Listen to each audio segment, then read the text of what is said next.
Hello, students. It's Professor Patti. We've got our midterm this week. This is part 2 of 3 of your midterm review. So we've already opened your Blackboard midterm content folder. I just got done adding a bonus. I've been looking through my computer files for the previous instructional videos I've done for assignments to upload them where I can in the rest of the modules. And I found the final exam from 2024. So I went ahead and uploaded that so you all can watch that if you're interested. I have already reviewed Teresa, which is Strength Under Fire, and Joseph. Again, I have to make this readable to human eyes for mere mortals. Now, the example we had before was Joseph, and I'm morally opposed to allowing you to copy previous midterms. I mean, like you already can do it as a group, and I don't need a whole lot. What I'm looking for is for you all to summarize. So I went through Teresa and talked about some of the pitfalls, some of the discussion points that I want you to consider. And if you think that you would just la-di-da skip into Teresa's life and have all the answers and just it would be no problem, I'm going to question how many home visits you've done. And I'm going to encourage you to try to write up your midterm in a way that Teresa's going to read. Okay? I want you to do all of your documentation and be using words like not stating patient was unkempt, or home was messy, or things that you would be embarrassed to have them be embarrassed to read later in their chart. There's probably some elements, and it is going to be very difficult, right? And when we are the social worker, and in this context, coming to a case presentation, that's the vibe we bring to the party, is we're in courtrooms, in back, behind closed doors with the judge and the prosecutor and the defense attorney and the probation officer and whoever else. And we're having a conversation about what's going to happen. And the social worker steps forward and says, I think it might be difficult. There might be some barriers to working with this family. So today we're going to talk about that a little bit, not in a horse barn, because I didn't just get access to my computer. I want to move it over here, but then I'll be looking over here. I have several larger screens and displays. All right. This is under the table. The agency. The agency is a public elementary school, and you're the campus social worker who provides support services for students, families, staff, and the neighborhood. So if you are providing support services, you may or may not be, you will be doing an assessment of some kind. Maybe not diagnosing in a school setting, because you're the support worker, the campus social worker. You can diagnose, but you're not going to do it unless they're paying you like you're doing it. All right. The school population reflects a largely African American and Hispanic community. The school staff is composed of mostly white females, and on campus, the following specialized programs are offered: special education, early childhood, and behavior management classes. These are all Board of Developmental and Intellectual Disability Services, DID, if you guys know that board. All right. The client system, Joseph. Joseph is your patient. So when we are going through our midterm and identifying how will you prepare for the initial meeting and subsequent meetings, we are trying to take on the perspective of all the people in these cases to understand what are the things that are working. So what does Teresa tell us is working? What does Joseph tell us is working? And in the case of smaller children, maybe all children under 25, the goal of social work is to strengthen the family system and come up with a cohesive family narrative. So Joseph, Aunt Joe, and Uncle Lou, what are the needs and the system? How do you prepare for this meeting to include all the opinions? and to explain to aunt and uncle with consent and assent, and Joseph with consent and assent. We've reviewed all of these things in chapters 1 and 2, I think. And they're 3 sons. So there's 4 children under 18, and they're all male, it looks like. 5, 12, 17, which puts Joseph second youngest. All right.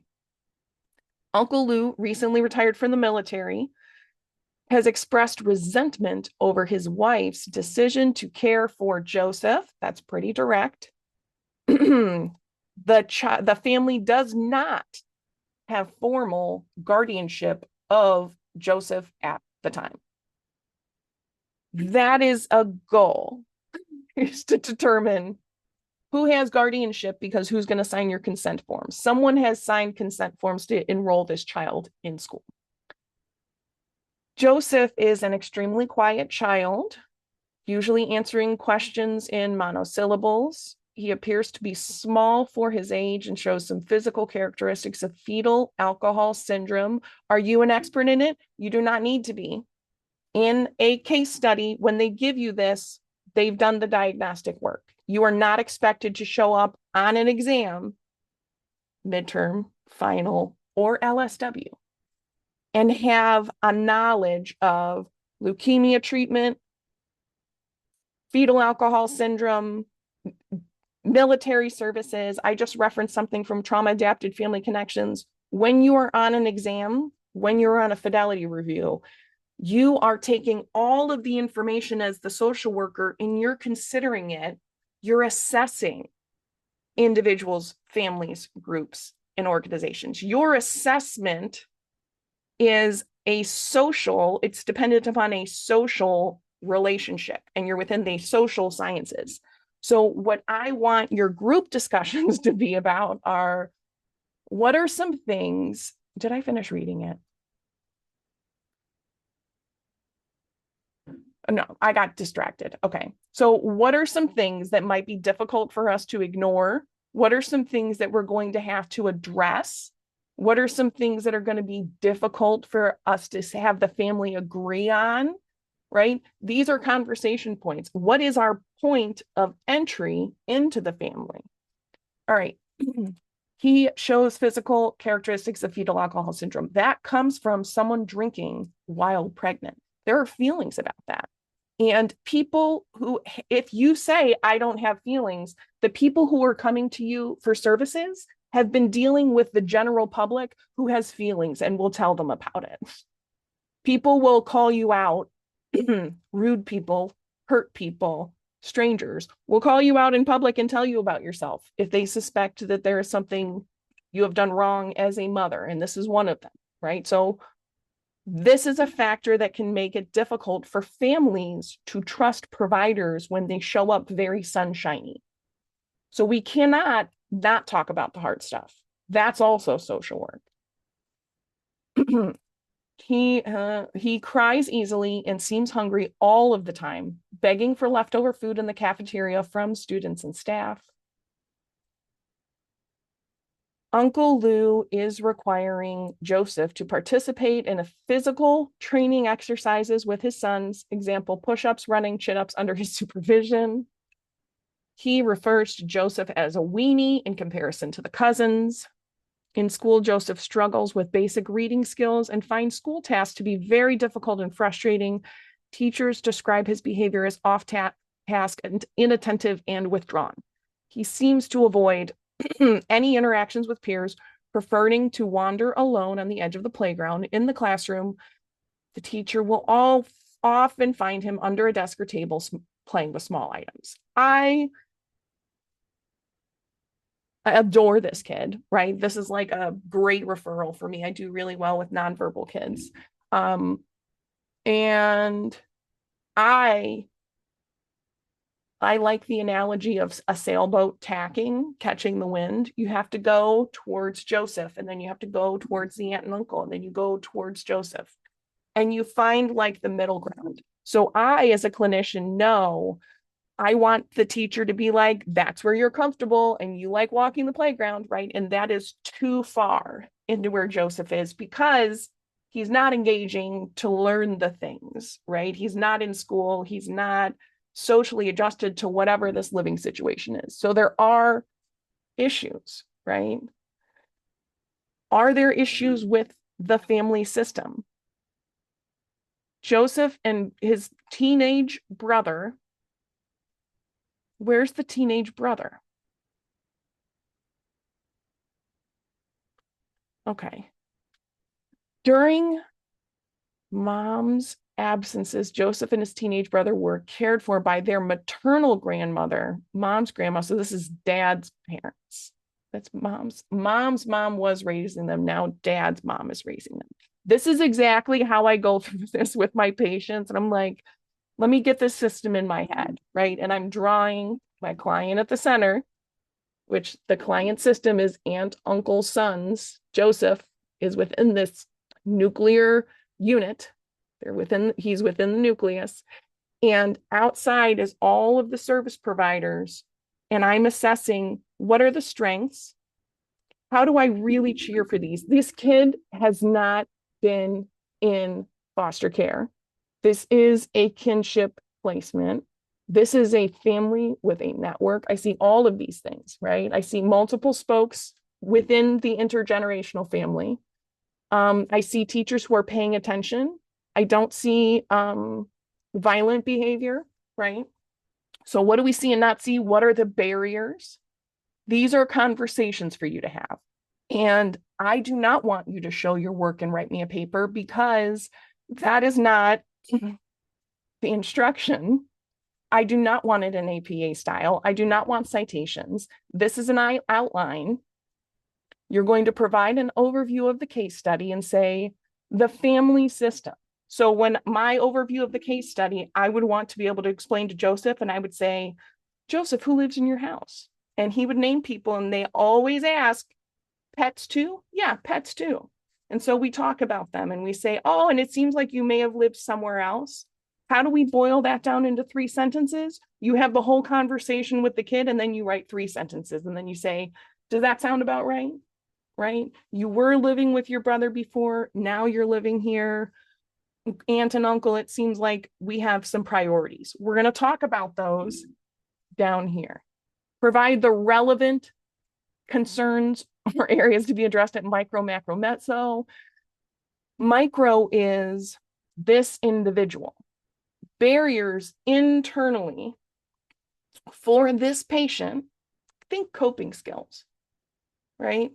Internal functional impairment. Meso, this is the goldfish bowl I am in. What's going on in the water? Meso might be custody. Macro, access to identity documents. This is a screening for human trafficking. This child is being human trafficked. We have no identity documents. Just kidding, they're somewhere. What are things on the individual level? That's micro. Meso is family group. Macro is system, right? Systemically, we're looking at Medicaid expansion rollbacks. That is a macro level issue. We are going to have hundreds of thousands of people who do not have access to healthcare. It will be an individual problem that we will have to address with individuals. It will be a problem for families. It will be a problem for communities. It will be a problem for hospitals to stay open, right? It's going to hit us on multiple levels: micro, meso, macro. And as a social worker, you consider the client system, and then you say, you're not telling me everything that you told me, right? We're telling what happened here. I don't want you to make up a lot more information or fill in the blanks about whether Uncle Lou is a taskmaster.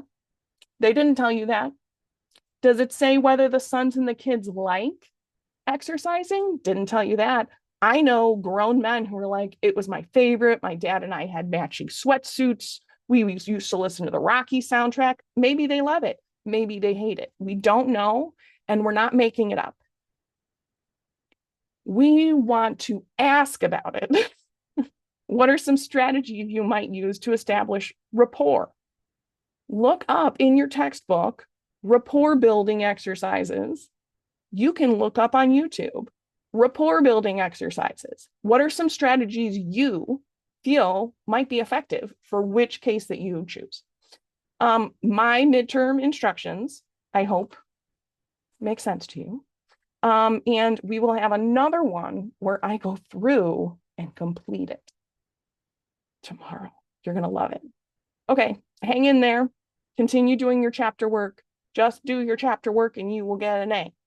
Okay, that's the secret to this class. Do all your chapter work and you will get an A. There's one discussion board post for an intro. There's one discussion board post about something about families. There's a video we submit. You're going to get through all of it. Just get your chapter work so you don't have to catch up the first week of December because it's lame. Okay.